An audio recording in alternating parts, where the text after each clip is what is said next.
It's the first time, you know, with the leaves and stuff down, you can actually see behind the property to that side.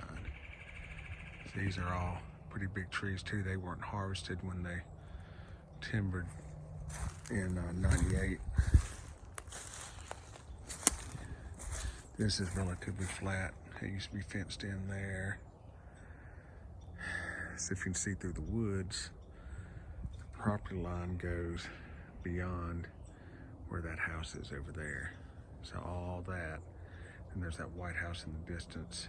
So the property line that way is where they're building the subdivision, but it's like, I don't even know, it's like 400 feet off that way.